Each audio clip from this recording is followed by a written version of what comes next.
Good day, everyone. My name is April Jean Munieva, and I am the second reporter from Group 9.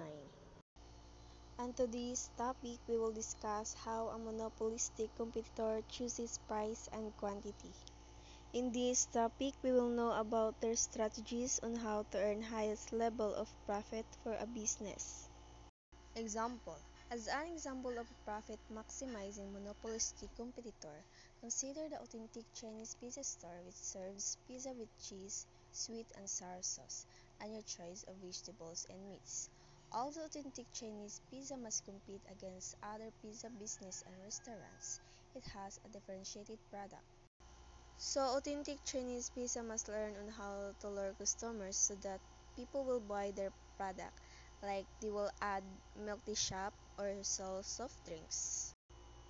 So here is our graph.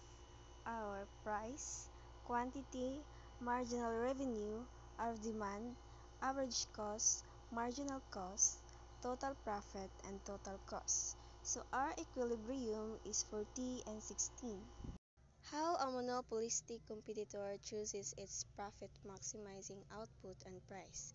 To maximize profits, the authentic Chinese pizza shop would choose a quantity where marginal revenue equals marginal cost, or Q where MR equals MC. Here it would choose a quantity of 40 and a price of 16. So, here are the result or the answer to our graph.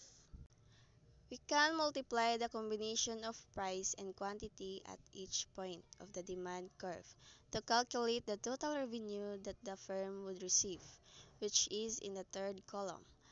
We calculate marginal revenue in the fourth column as the change in total revenue divided by the change in quantity.